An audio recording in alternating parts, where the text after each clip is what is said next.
Ladies and gentlemen, welcome back to Driven Wyld. Today we are talking about what is happening to Uber Eats Pay. So for the past few days, I have been experiencing an interesting change in how I receive orders on Uber Eats. And it has been kind of confusing to me, to say the least. But recently I've seen a few changes that I'm not really sure what to think of, but I have put a lot of thoughts together. So with that said, I want to go over the changes to the Uber Eats Pay that I have been noticing, how I believe this can impact Uber Eats drivers, customers, and even the platform itself, and everything in between. But before we do that, let's go over a quick disclaimer. The content of this video does not contain, is never intended to be legal, business, financial, tax, or health advice of any kind. This video is for entertainment purposes only. It is advised that you conduct your own research and consult with qualified professionals before applying anything you find online. I also want to be clear that everything we are going to be going over in this video is very market dependent, and what applies to me and my market may not apply to you. So with that said, let's get started. As a lot of you already know, Uber has been known to hide tips from customers in a very specific way. They will send you an order offer with the total amount, and the total amount is calculated as base fare plus trip supplement plus promotions plus tips. And if you need to know more about the pay model as a whole, I will leave a video in the description talking about the pay model itself. Feel free to check that out. The tips, however, they will only show up to $8 of the tip. Doesn't matter if you're going 2 miles, 10 miles, less than a mile, or over 100 miles. They will only show you $8 of the tip. And in order, you would receive the base fare first, but they claim that within an hour, the customer can adjust the tip, which means either remove entirely, reduce it, increase, or just leave it alone and enjoy their food. That's the large majority of the time. In 1 to 2 hours, you would receive the finalized tip. Sometimes that number would not increase, and they just won't tell you about it. You won't get any kind of notification, and they know it. Sometimes they will say that the customer reduced the tip post-delivery, and both of those instances are referred to as tip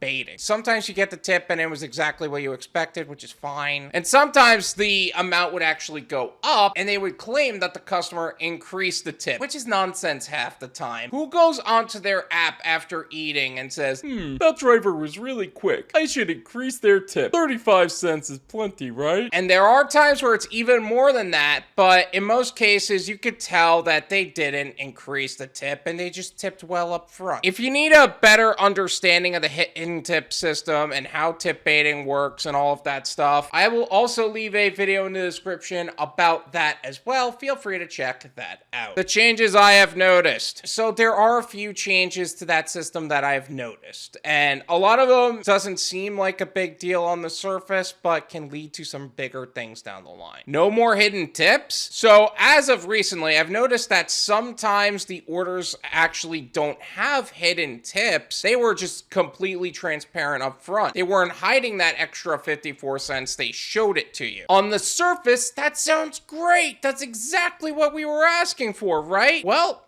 for one, it's not all that consistent. I still receive some orders that do have hidden tips, as I showed you earlier. That was actually just the other day. And sometimes you'll get a $24 order with no hidden tip whatsoever. And then you get the base pay and it's like, oh my gosh, they actually tipped $19 or something like that. Which again, on the surface sounds fine until these things happen. Base pay has been dropping. So I am sure we have all noticed it to some degree. Whether some idiot posts online that they received an order for like $1.50. Orders that used to be $10 are looking like $9. Some that were $8 are starting to look like $7, etc., etc. Then, of course, with that $24 order earlier, the base pay was $5.09. Uber was kind of known for at least paying decently on longer distance orders if the tip didn't make up for it, you know? The overall base pay has been shrinking ever so slowly in different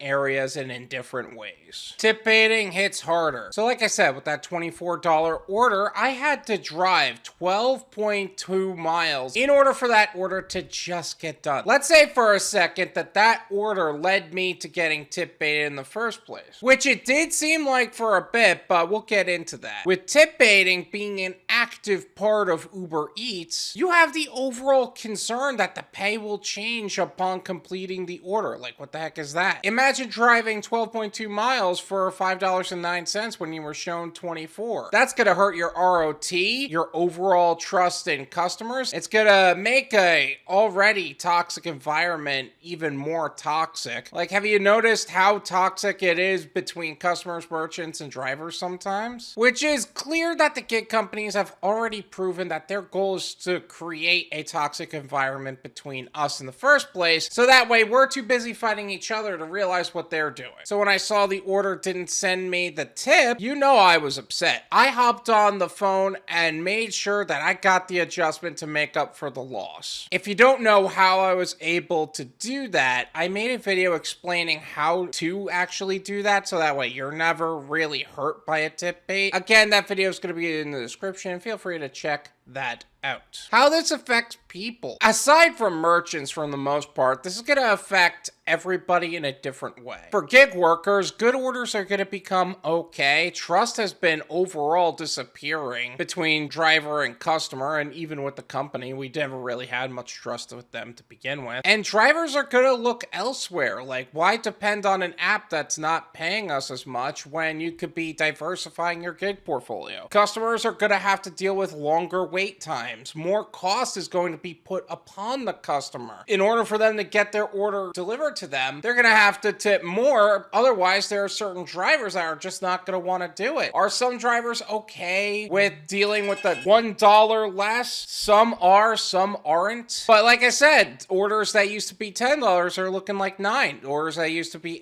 $8 are looking like $7, and that's going to be a downward trajectory. And some customers are going to look at this app, think that they're going to end up putting so much more money into it, and think it's no longer worth it. And then Uber themselves are going to realize that they're going to lose money, they're going to lose customers, and they're going to lose trust. Did I miss anything? Is there something else about Doordash Pay and their base pay and the hidden tip system that has been updated that I have yet to cover in this video? Let me know in the comments. Let's make sure that we get as many perspectives out there as possible so we can make the most amount of money in the least amount of time in the safest possible way. Thank you so much for watching. I really appreciate it. As always, make sure to hit the like button, subscribe if you're new, and I'll see you guys next time.